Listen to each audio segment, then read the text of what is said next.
Buongiorno, buongiorno a tutti. In sala ci siamo già dati il buongiorno. Buongiorno a te che sei da casa. Buongiorno a te che anche questa settimana sei stato comunque protetto e accompagnato dal Signore, dalla sua parola, dalla sua protezione e dalle preghiere dei fratelli e delle sorelle. Quindi che Dio ti benedica, a te in sala, che Dio ti benedica, a te a casa. Iniziamo questo culto con questo versetto, anzi con questi versetti, dal libro di Esodo, dal versetto 11 al versetto 13. Logicamente dalla parola di Dio è sempre il Signore che parla e dice: chi è pari a te fra gli dei, o Signore? È il Signore che parla a colui che sta scrivendo. Chi è pari a te, splendido nella tua maestà, tremendo, degno di lode, operatore di prodigi? Tu hai steso la destra, la terra li ha ingoiati. Tu hai condotto con la tua bontà il popolo che hai riscattato. L'hai guidato con la tua potenza alla tua santa dimora. Cosa vogliamo contemplare e chi vogliamo contemplare oggi? Vogliamo adorare un Dio che non ha rivali. Cioè, mettetevi in testa questo: Signore non ha rivali. Non c'è un uomo che può competere, non c'è un'altra divinità che può competere. E poi un Dio santo, un Dio splendido, operatore di prodigi, che riscatta e che guida. Ed ecco perché vogliamo dire al Signore: Signore, nessuno è come te. E lo facciamo all'impiedi. Alzati anche tu se sei a casa. Fallo anche tu, alzati in piedi davanti al televisore, al tuo dispositivo, e canta con noi.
Signore nostro Dio, se cercassi per l'eternità non troverei nessuno come te, operatore di prodigi, operatore di giustizia. Signore, ci hai riscattati dall'inferno, dalle pene dell'inferno. Grazie, Signore, per la luce che ci hai donato anche oggi, anche per questa bellissima giornata di sole, dove possiamo ammirare tutto ciò, tutto quello che tu hai creato, Signore, comprese le montagne, compreso il mare e qualsiasi cosa hai fatto, Signore, perché tutto era bello dal principio e noi, Signore, abbiamo rovinato tutto. Ma tu ci hai steso di nuovo quella mano, Signore, e noi vogliamo di nuovo prendere quella mano, accogliere quella mano, Signore, e tornare lì da te. E quindi invito te, se ancora non lo hai fatto, oggi è la tua giornata, è la giornata del Signore. Alleluia. Isaia al capitolo 63 al versetto 7 dice: io voglio ricordare le bontà del Signore, le lodi del Signore, considerando tutto quello che il Signore ci ha elargito. Ricorderò il gran bene che ha fatto alla casa di Israele, secondo la sua misericordia e secondo l'abbondanza della sua bontà. La memoria è importante. Ricordare ciò che ha fatto il Signore. Non dobbiamo soltanto stare lì a ricordare le cose magari brutte che sono anche avvenute, perché avvengono anche quelle, ma anche le bontà e soprattutto la bontà del nostro Signore. Il bene e il male non provengono dalla bocca del Signore, dice un passo della Bibbia. Il Signore ci ha elargito un gran bene e l'ha fatto per tutta la sua casa, per la casa di Israele, ma per la casa che è la sua Chiesa. Secondo che cosa? Secondo la sua misericordia, che non è la misericordia umana, è un altro tipo di misericordia. È un'abbondanza di bene, un'abbondanza di bontà. Bellissima questa frase. Addirittura il profeta lo dice più volte, bontà. Ecco perché vogliamo dire al Signore, attraverso questo canto, la bontà del mio Signore. E subito dopo però vogliamo dire anche: Signore, sei il mondo mio. Rendi il Signore il tuo mondo. Amen.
Se il Signore è il tuo mondo, se è già il tuo mondo o se sta diventando il tuo mondo, prega con noi.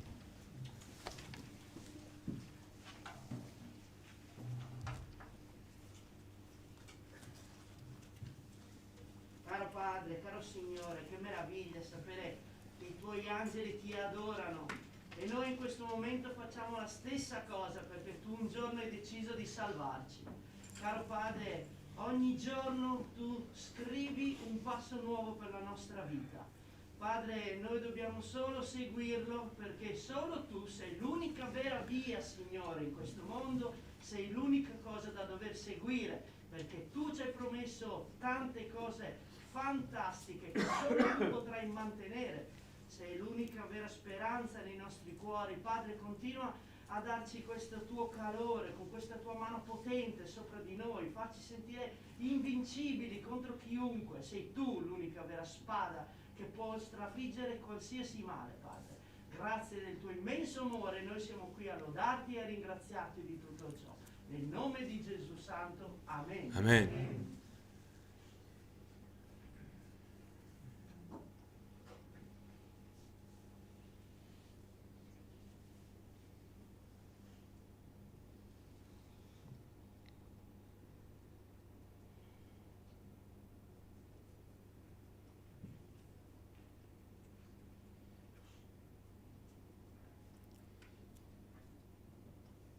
Gloria a te, Signore. Sia lode a te, Signore. Sia benedetto il tuo nome.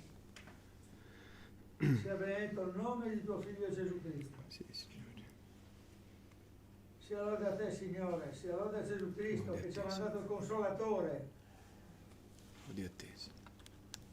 Sia benedetto il Signore Gesù Cristo. Amen. Amen. Amen.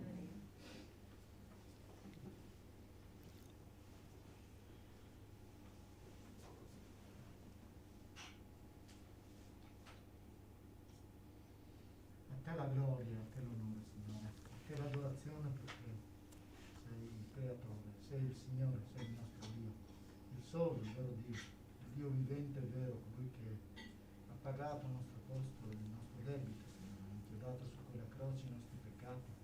Grazie perché ci hai tolti dal regno delle tenebre e ci hai trasportati nel regno del tuo Figlio Gesù. E ora in te possiamo venire alla tua presenza, Signore, grazie a quel sacrificio, grazie a quell'amore, grazie a quello che tu hai fatto, Signore. Continua l'opera tua in ognuno di noi, continua l'opera nei nostri cuori affinché possiamo essere degni, Signore, del tuo amore, affinché possiamo camminare guidati dallo Spirito Santo che ci hai donato, Signore. Che possa questa nostra lode, questa nostra adorazione insieme essere gradita questa mattina, Signore. Ti benediciamo, ti adoriamo per Cristo Gesù. Amen. Amen.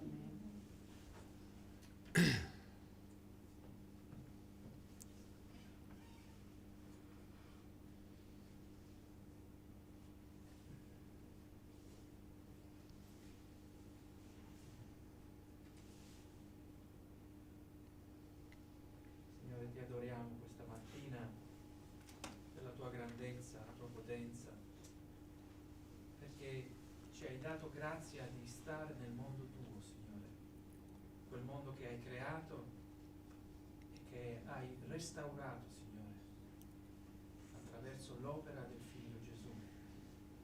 E noi questa mattina rientriamo in quel mondo vero, perfetto, perché in quel mondo c'è la tua presenza e noi questa mattina, Signore, siamo ristorati davanti a te. Il valore che abbiamo, Signore, è un valore che tu ci dai e ci dai significato, ci dai un nome, Signore, che ci differenzia dagli altri. Così la diversità Sì, Signore. è nell'unità. E oggi rappresentiamo l'unità del tuo popolo che è davanti a te. Chi poteva accordare le nostre vite? Chi le ha fatte incontrare le nostre vite? Alleluia, Signore. Se non tu, Mm. per un progetto, per uno scopo, per avere un futuro, Signore. Gloria a te, Signore. E noi questa mattina stiamo ricordando abbiamo una memoria che ci porta al passato, ma abbiamo anche il privilegio di guardare al futuro e Alleluia. al presente ti benediciamo. Amen. Amen. Alleluia.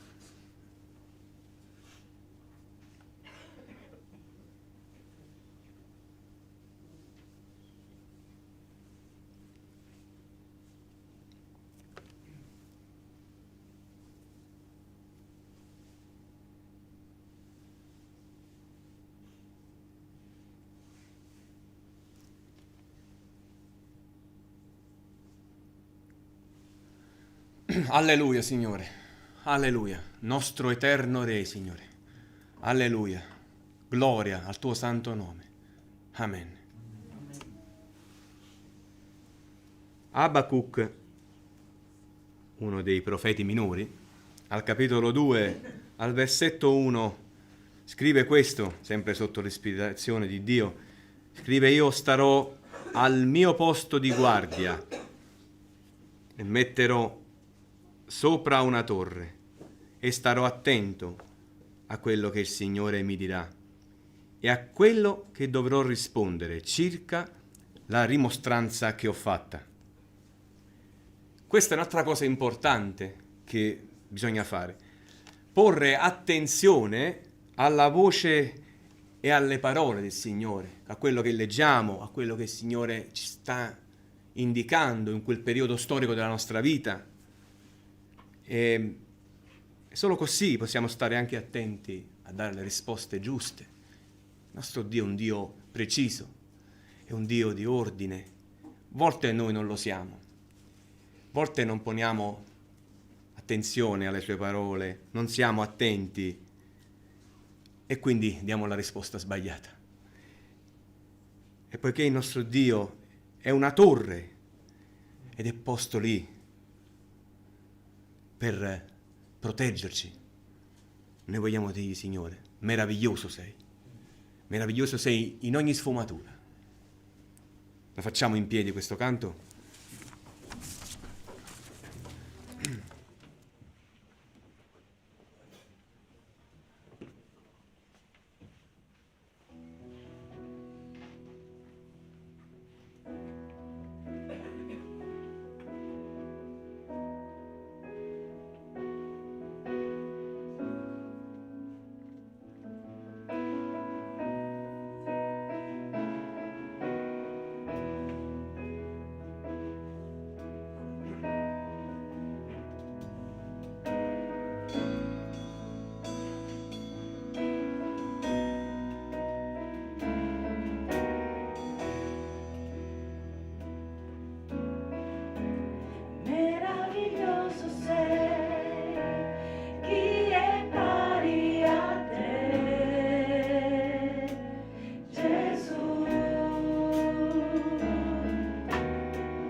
Signore, hai conquistato ogni parte di noi, Signore, anche quest'oggi, anche durante questo culto, Signore.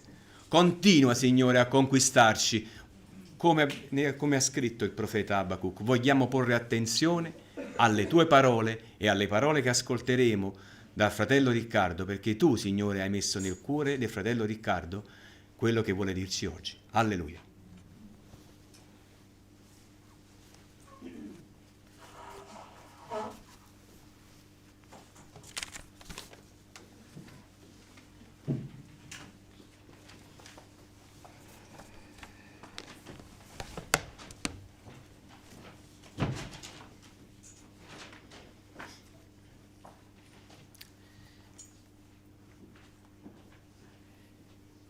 Ricordare per non dimenticare. Vorrei farvi vedere un'immagine prima di fare una citazione. Ricordare per non dimenticare è il tema di questa mattina.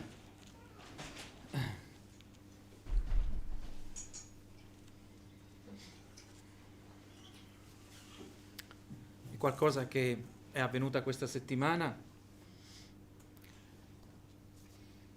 27 gennaio, qualcuno ricorda questa data? Che cosa abbiamo commemorato il 27 gennaio?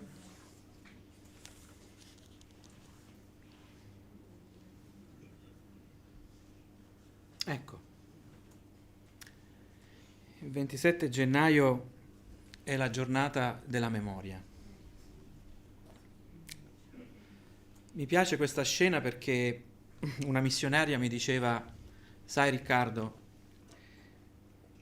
missionaria in un paese freddo, mi sono scaldata con le candele.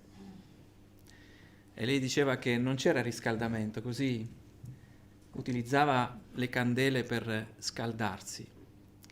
E questo mi lascia pensare che più candele sono accese e più c'è calore. Se si ammettono le parole dell'odio nel contesto pubblico, se si accoglie lo hate speech nella ritualità del quotidiano, si legittimano rapporti imbarbariti. L'odio l'ho visto, l'ho sofferto e so dove può portare. Liliana Segre, senatrice della Repubblica Italiana, sopravvissuta e liberata da Auschwitz, scrive queste parole in ricordo del giorno della memoria. Il 27 gennaio di ogni anno ricorre la giornata dedicata alla memoria per commemorare le vittime dell'Olocausto. E lei usa una parola in inglese, che lo ripeto, hate speech, che significa l'insieme di tutte le forme di espressione che incitano all'odio. Ricordare per non dimenticare. Ricordare significa anche nominare ciò che è accaduto. Chiedersi perché è accaduto. Quali errori sono stati commessi al fine di evitare di farne altri. Evidentemente nella memoria si evidenziano anche i nostri limiti, la tendenza a dimenticare la verità, per esempio la bontà, il bene comune, i principi di uguaglianza. Esiste anche una nuova tendenza moderna, si potrebbe chiamare un'altra forma di dittatura, ed è una dittatura meno violenta è quella del politicamente corretto, anzi ha quasi uno sguardo pacifista, ma pretende di eliminare opinioni, simboli identitari, cancellare proprio la memoria. Il ricordo è ciò che ci permette di guardare dall'alto in basso gli eventi tragici del passato, che ci consentono di dire mai più. Non è forse anche un modo per noi di evitare di commettere gli stessi errori? Il ricordo favorisce l'azione, analizza in una maniera critica ciò che è accaduto.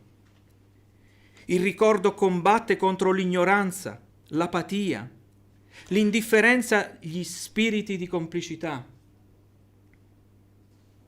Il ricordo è ciò che ci permette di amare coloro che sono stati feriti nel passato. Il ricordo ispira apprendimento, favorisce l'umiltà, compassione per i più deboli.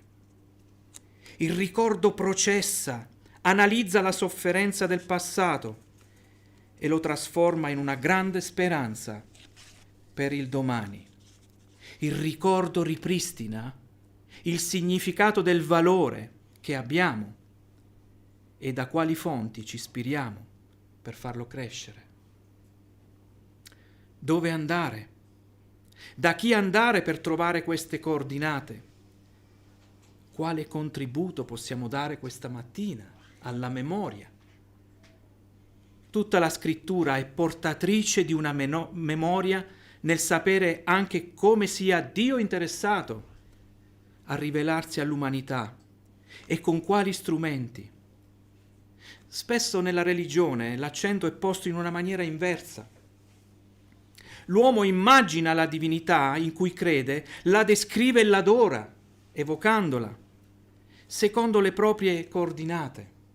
Questa è la famosa religione del vitello d'oro. La memoria nel ricordare indirizza ad altro. Se questa è la comune tendenza alla cultura religiosa di ogni epoca, che possiamo chiamare paganesimo, altro è sapere che Dio si rivela a noi ancora oggi e nel passato lo ha fatto attraverso coloro che ci hanno preceduto, i nostri padri, che hanno fatto un po' il percorso, hanno segnato il percorso che ci ha permesso di conoscere il Messia. Un discorso di Dio con Giacobbe. Apriamo con questo testo di Genesi, capitolo 28, al versetto 13. Il Signore stava al di sopra di essa e gli disse: Io sono il Signore, il Dio di Abramo, tuo padre, e il Dio di Isacco. La terra sulla quale tu stai coricato, io la darò a te e alla tua discendenza. La tua discendenza sarà come la polvere della terra, e tu ti estenderai a occidente, a oriente, a settentrione, a meridione, e tutte le famiglie della terra saranno benedette in te e nella tua discendenza. Io sono con te e ti proteggerò dovunque tu andrai e ti ricondurrò in questo paese, perché io non ti abbandonerò prima di aver fatto quello che ti ho detto. Questo è un discorso che Dio fa con Giacobbe. Ciò che accadde dopo questo discorso, affinché ci fosse un ricordo, una memoria, affinché si potesse dare attuazione a ciò che Giacobbe aveva ascoltato, rinominando proprio quel luogo Betel, la casa di Dio. Ma non solo, pose una pietra come monumento perché di quell'incontro non ci fosse solo una memoria, ma si potesse andare avanti e verso il futuro. E noi siamo il loro futuro. Questa mattina, se noi siamo qui, è perché quel futuro è stato attuato nelle promesse di Dio.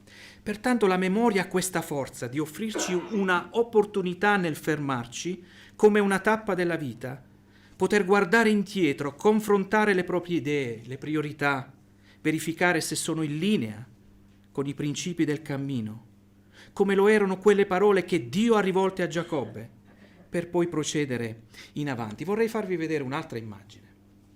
Questa è molto più italiana, è molto più nostra, molto più territoriale. Dove siamo qui?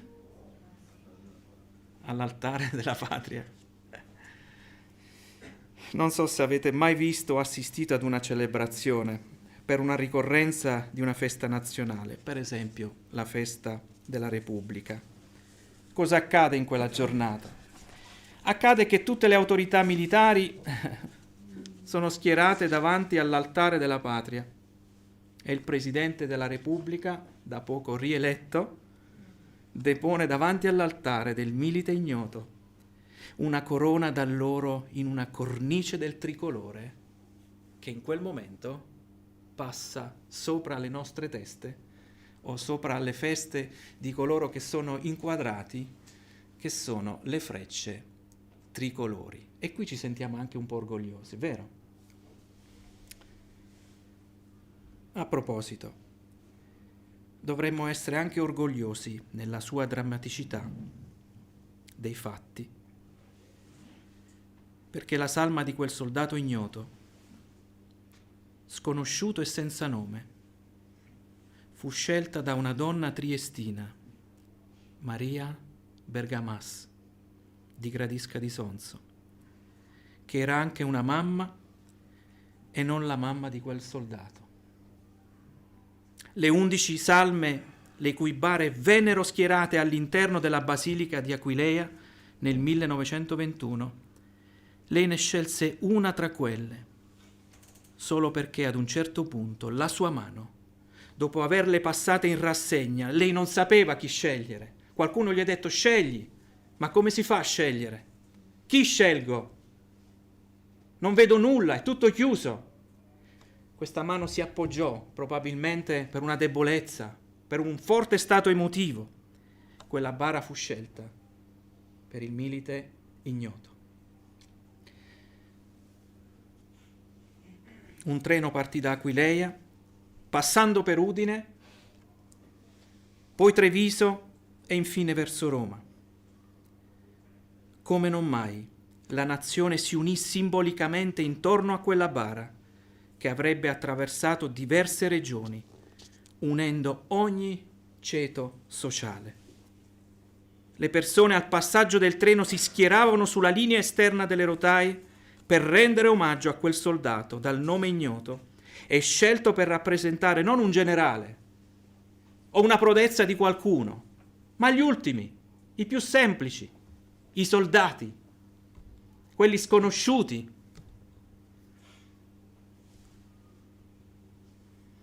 Per un'assurda guerra, la prima guerra mondiale. Allora, ritornando all'evento, possiamo dire che i luoghi rievocano una memoria. L'altare del milite ignoto ce lo ricorda. Si passa attraverso la memoria deponendo una corona, il Presidente della Repubblica, in un doveroso silenzio rispettoso, a un momento di meditazione, perché nel ricordo del passato prende consapevolezza non solo di far rivivere quel ricordo, la corona è lì e che lo attesta, ma indirizza ad andare avanti verso il futuro, ricordando al Paese ciò che si vuole essere, ricordando al Paese ciò che non vogliamo essere. Ora, questa mattina vorrei che nelle scritture si potesse commentare un testo che fa da cerniera tra l'Antico e il Nuovo Testamento, tra una profezia annunciata, quella del Messia, e quanto realizzato poi alla croce, tra ciò che è vero e autentico e ciò che è falso, ed è solo una contraffazione della verità, tra le domande degli uomini e le risposte di Dio. Un discorso completamente diverso dal politicamente corretto, un ragionamento che sa distinguere i colori tra il giorno e la notte, tra il bianco e il nero. E allora cercheremo anche noi di porre simbolicamente una corona d'alloro per quello che è scritto e rivelato nella parola del Signore, per conoscere le intenzioni di Dio, ma anche l'adempimento delle sue promesse. Pertanto, una fiducia verso il futuro. Allora andiamo a leggere dal testo di Malachia, capitolo 3, i versetti dal 13 al 18. Malachia 3, 13, 18. Voi usate parole dure contro di me, dice il Signore. Eppure voi dite: che abbiamo detto contro di te? Voi avete detto è inutile servire Dio. E che vantaggio c'è a osservare i suoi precetti e a vestirsi a lutto davanti al Signore degli eserciti? Ora noi proclamiamo beati i superbi. Sì, quelli che agiscono malvagiamente prosperano. Sì, tentano Dio e restano impuniti. Allora quelli che hanno timore del Signore si sono parlati l'un l'altro. Il Signore è stato attento e ha ascoltato. Un libro è stato scritto davanti a Lui per conservare il ricordo di quelli che temono il Signore e rispettano il suo nome. Essi saranno, nel giorno che io preparo, saranno la mia proprietà. Come? Particolare, dice il Signore degli eserciti. Io li risparmierò, come uno risparmia il figlio che lo serve. Voi vedrete di nuovo la differenza che c'è tra il giusto e l'empio, tra colui che serve Dio e colui che non lo serve. Malachia è un profeta che parla a dei sacerdoti, descrivendo il cuore di Dio e il cuore del suo popolo. Non siete mai stati rimproverati? Beh, io sì, tante volte sono stato rimproverato. E sapete la cosa che diciamo quando siamo rimproverati? Ma che ho fatto? Almeno a me è capitato.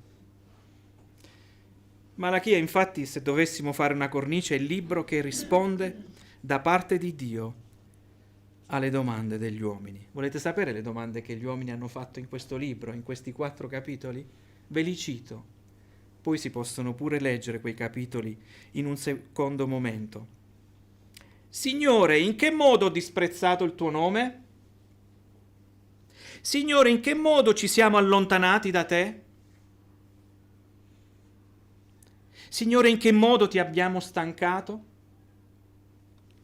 Signore, in che modo dobbiamo tornare a te? Signore, in che modo ti abbiamo derubato? Signore, perché sei ingiusto nei nostri riguardi? Ecco le domande che sono nel libro di Malachia e sono le nostre domande, ma ci sono anche le sue risposte. E così, se vogliamo conoscere tutte le risposte, dobbiamo andare a leggere questo libro. Dio ha una risposta appropriata, amorevole, paterna, e conclude questo testo, questo libro meraviglioso che fa da cerniera tra l'antico e il nuovo, con questa promessa, che è stata citata anche in un sermone da parte di un fratello qualche tempo fa. Malachia capitolo 4, versetto 6.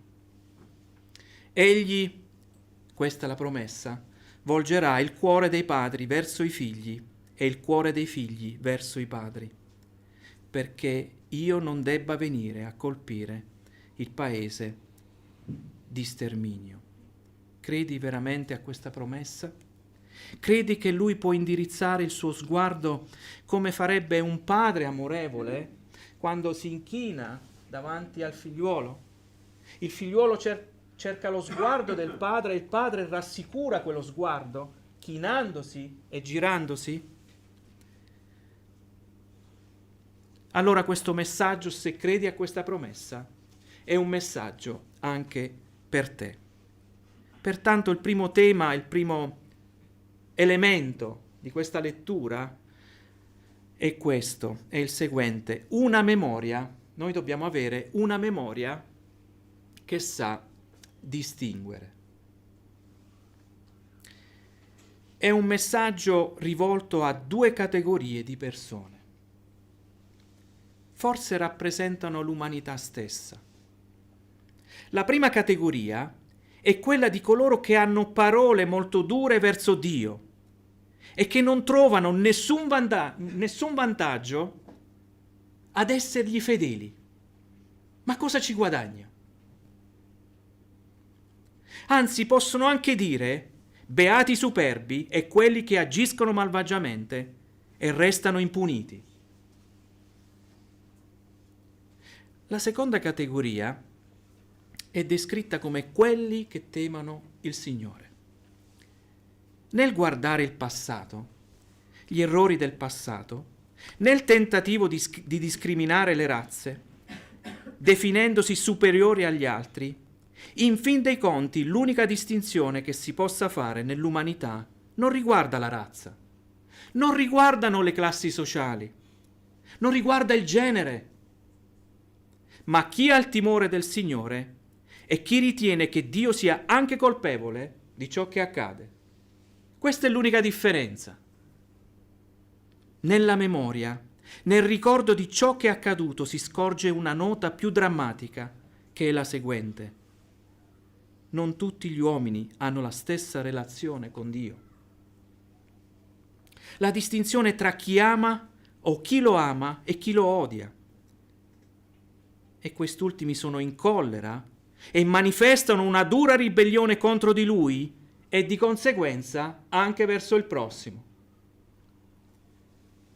La dura rabbia di Caino, fratello di Abele, provocò non solo un omicidio, ma dopo 7 generazioni si poteva scorgere la pratica della poligamia e illegittimare gli omicidi, sapete, per futili motivi. Si ammazza ancora oggi per futili motivi? Domanda. Sì? Come mai?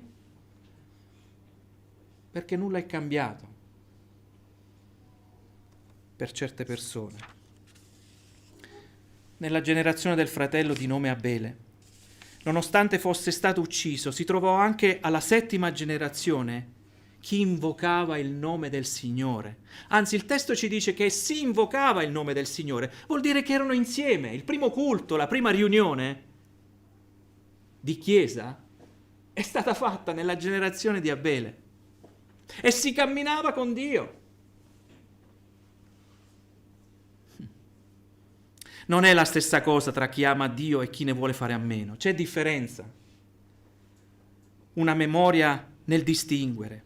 C'è differenza, anche se siamo tentati a negare queste differenze. Il politicamente corretto abbatte ogni forma di distinzione e anche nella sfera della relazione con Dio ha fatto le sue conquiste, negando ogni verità assoluta. Ciò che ci consegna la memoria del passato è che il cristianesimo non è un percorso ideale, romantico, ma prevede delle lotte affinché si possa contribuire a distinguere quella linea, farla presente, che differenzia. La memoria ci deve insegnare a conservare la nostra identità di cristiani e sapere che tra il giusto e l'empio c'è una grande differenza. Una memoria che sa distinguere, direi, ma anche una memoria nel timore del Signore. Vorrei farvi rileggere questo versetto 16 del testo principale. Versetto 16, guardate che bello. Qui c'è un punto di svolta nella discussione. Allora, quelli che hanno il timore del Signore si sono parlati l'un l'altro e il Signore è stato attento e ha ascoltato. Un libro è stato scritto davanti a Lui per conservare il ricordo di quelli che temono il Signore e rispettano il suo nome. Allora posso dire e possiamo dirci: cerca chi teme il Signore. Cercalo. Vai alla ricerca. Incontrati con queste persone. Parlatevi. Non siete soli. È l'idea del residuo fedele che ha sempre caratterizzato il popolo di Israele. Quando si leggono questi testi bisogna pensare che all'interno del popolo erano sempre presenti le 2 categorie, tra coloro che accusavano Dio e altri che lo temevano. Cerca queste persone, direi, fai amicizia con loro e parlatevi, perché le vostre conversazioni siano ascoltate, seguite dal Signore. Lui ha orecchie per sentire e occhi per vederci. Ma a volte sarebbe preferibile che non fosse così vicino a noi, perché sentirebbe altro. Chi teme il Signore cerca altre persone che condividono questa passione e soprattutto nel momento in cui si parlano, il Signore le ascolta. Non sei passato inosservato. C'è una memoria nel timore del Signore, perché i nomi, le azioni sono scritti in un rotolo o in un libro. Nulla è dimenticato. Allora, se troviamo qualcosa che nella nostra vita sia degna di essere ricordata, beh, gloria a Dio. Se non c'è, abbiamo perso tempo. E quindi abbiamo sempre una possibilità di scrivere, di far scrivere le cose grandi che possiamo fare per il Signore, perché Lui ci rende grandi. La memoria non serve per ricordare solo gli errori del passato e scegliere di non compierli più, ma serve anche per ricordare l'azione di Dio in favore di coloro che hanno camminato con Lui. Nel libro di Malachia è Dio che ha qualcosa da dire. Questa è una peculiarità del libro. Nello stesso modo come Lui risponde alle domande poste dagli uomini, così è nel rendersi disponibile e prossimo a quelli che lo temano. E i re persiani erano abituati ad avere questi libri. I libri dove veniva annotato da parte di uno scrivano le grandi azioni di un servo. E così potevano essere ricordate. Ed una notte un re di nome Serse chiede a qualcuno un libro per ricordare qualche buona azione. Ester capitolo 6, versetto 1. E succede che nella notte non hai sonno, o perdi il sonno. Evidentemente c'era un turbamento. Quella notte il re, non potendo prendere sonno, ordinò che gli si portasse il libro delle memorie, le cronache, e ne fu fatta la lettura in presenza del re. In quella notte il re pose questa domanda ai suoi collaboratori: avete onorato quel servo fedele? Ha fatto una semplice domanda. Si riferiva a Mardocheo. Loro risposero no. Perché non lo avete fatto? Con 2 domande rivoluziona qualcosa, un pensiero. La memoria porta con sé anche atti eroici che sono letti nella sfera pubblica e ricordati. Così come un re persiano di nome Serse non dimenticò di ricompensare il suo servo Mardocheo, perché i suoi atti vennero registrati, così il Signore ascolta e guarda e registra ciò che facciamo. Anche nella coppia, adesso parliamo di uomo e donna, marito e moglie, anche nella coppia bisogna conservare, custodire il capitale delle esperienze che nel loro ricordo fa solo del bene. Quando siamo in conflitto, perché capita, ricordiamo qualcosa del nostro vissuto, del nostro passato, che ancora può riconsolidare le nostre relazioni e può dare vita, ossigeno alle nostre relazioni. Nel ricordo, nel custodire le esperienze, delle cose che ci hanno fatto del bene, l'uno verso l'altro. Dice il fratello Gaetano, noi facciamo ridere il cervello. Può ridere il cervello? Forse no, però possiamo gioire nel ricordo. E così abbiamo la sfida di non arrenderci e di andare avanti, perché abbiamo un futuro.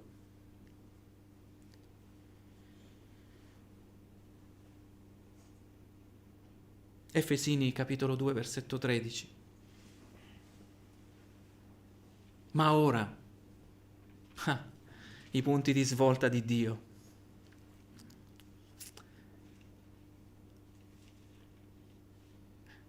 In Dio abbiamo un sì ed un ora. Qui c'è ora. Ma ora in Cristo Gesù, voi che allora eravate lontani, siete stati avvicinati mediante il sangue di Cristo. Come ci vede il Signore? Bene, ci vede come una proprietà particolare. Ti senti una proprietà particolare? E se non ti senti una proprietà particolare, poi troveremo le risposte. Versetto 17. Essi saranno nel giorno che io preparo, saranno la mia proprietà particolare, dice il Signore degli eserciti. Io li risparmierò come uno risparmia il figlio che lo serve. Sei stato creato o sei stata creata per essere un gioiello di Dio, perché il valore che hai è considerato una sua proprietà particolare. Guardate che a Dio già appartiene tutto. Perché dovrebbe avere me e te come proprietà particolare? Tutto è suo. Cosa se ne fa di me e di te? Allora pensare che essi saranno, nel giorno che io preparo, saranno una proprietà particolare è un grande motivo di orgoglio far parte del suo tesoro particolare, esclusivo, che non è pari agli altri valori. Il concetto di valore oggi, da quali parametri viene stabilito? Se dipendesse dai nostri risultati, allora la nostra autostima dipenderebbe dai risultati ottenuti e qualora questi risultati non arrivino, avrebbero un effetto devastante su ciascuno di noi. Se il valore è condizionato da qualche altro parametro, come la ricchezza, la bellezza, noi siamo nell'era dell'estetismo, il successo, la razza, la nazionalità, significa che chi è privo di qualche elemento di riferimento, allora non ha valore. Nella memoria delle atrocità del passato, qualcosa non ha funzionato, proprio per aver usato come parametri uno di questi elementi. Nella storia dell'uomo abbiamo ben presente cosa questo concetto ha determinato. Ha determinato genocidi, le persecuzioni razziali, la Chiesa oggi è perseguitata. La stessa condizione della donna si basa sull'assunto di un valore condizionato, cioè il valore, bisogna puntare a quel tipo di valore e così ho significato come persona. E invece la Bibbia ci mostra un altro tipo di valore. Lo vogliamo conoscere? Esodo capitolo 19, versetti 5 e 6. La parola di Dio ci dice altro. Ci dice che è Lui che dà valore a coloro che lo temono e che diventano il suo tesoro particolare. Quindi leggeremo la celebrazione di una relazione. Dunque, se ubbidite davvero alla mia voce e osservate il mio patto, sarete fra tutti i popoli il mio tesoro particolare, poiché tutta la terra è mia, e mi sarete un regno di sacerdoti, una nazione santa. Queste sono le parole che dirai ai figli di Israele. Dio ci ha trasformati nei suoi gioielli e posti in cassaforte, blindati e protetti in valore, perché quello che gli interessa di più sono proprio le persone. L'uomo e la donna sono l'apice, la corona, il senso di tutta la creazione stessa. Allora una memoria che sa distinguere, una memoria nel timore del Signore, infine una memoria che ha un futuro. Ritornando alla festa della Repubblica, quella corona è un crocevia tra passato e futuro, perché ci provoca nel ricordarci la nostra identità e il valore da chi e dove provengono, ma poi per andare verso il futuro. Versetto 18. Voi vedrete di nuovo la differenza che c'è tra il giusto e l'empio, tra colui che serve Dio e colui che non lo serve. Allora sapete che vi posso dire? Che il politicamente corretto ha la vita corta. Ecco una prima considerazione. Il futuro sarà caratterizzato dalla riconquista di uno spazio, di un luogo, di una cultura nella quale si possono vedere di nuovo le differenze. Questo è il tuo futuro, se credi. Ci sarà la differenza.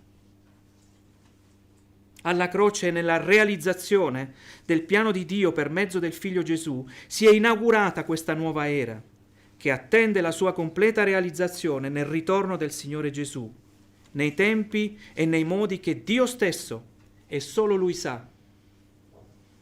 Malachia, essendo un profeta che anticipa la venuta del Messia, sa stare tra questa tensione, tra una escatologia che doveva realizzarsi, il Gesù è atteso, e il Gesù che tornerà a noi per una seconda volta. Questa è la nostra escatologia, affinché Lui distingua definitivamente il giusto dall'empio.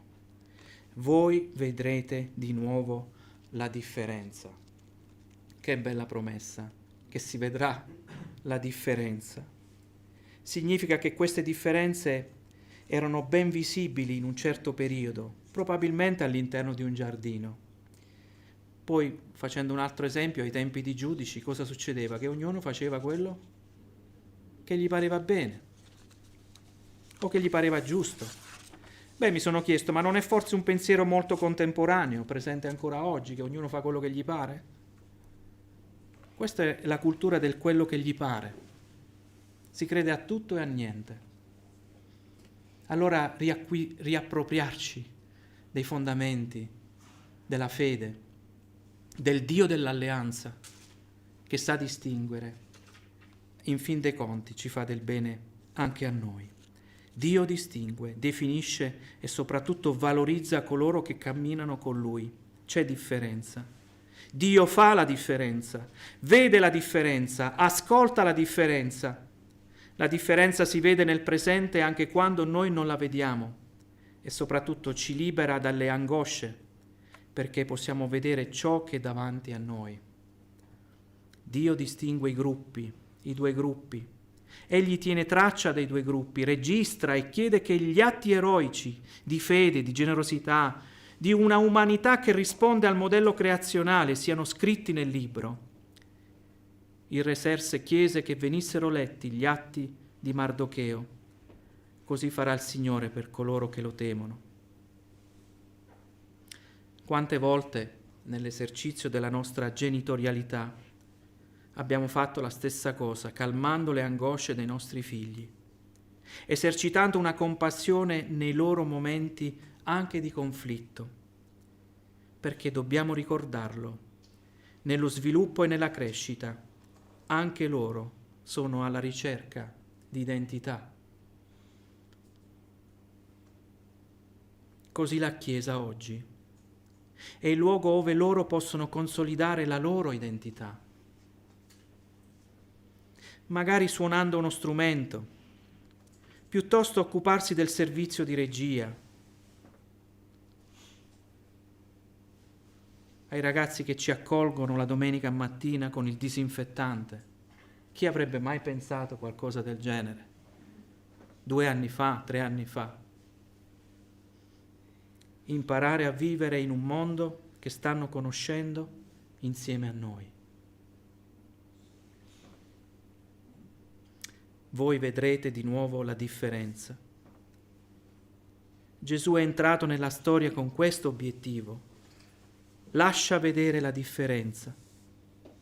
Ridefinisce la linea di confine tra coloro che temono il Signore e coloro che non lo temono. Ma non solo.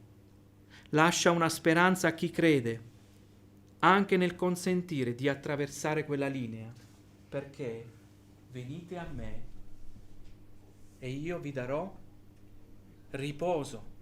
E lui che va verso la linea, se vogliamo dire, dall'altra parte, prende per mano, chiama e porta a sé. Che oggi sia posta in modo simbolico una corona d'alloro nella tappa del cammino della nostra vita, che ci consente di andare avanti. Chi crede in Dio ha un futuro. Credo questo sia sufficiente per non arrendersi. Dio vi benedica.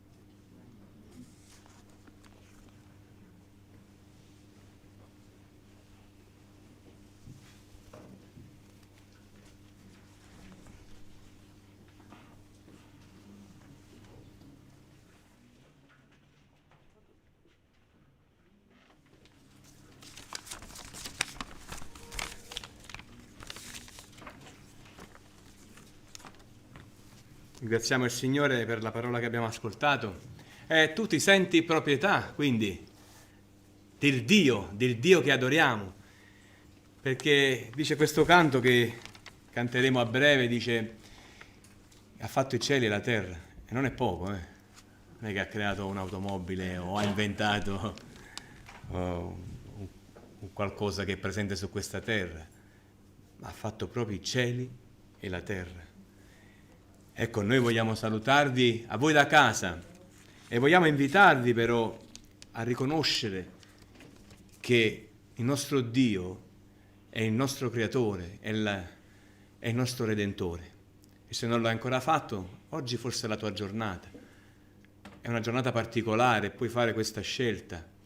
È il tuo memoriale oggi, ricorda tutta la giornata quello che hai ascoltato, quello che hai cantato, rifletti sulle parole, come ha detto anche il profeta Abacuc. Ecco, ti lasciamo con questo canto.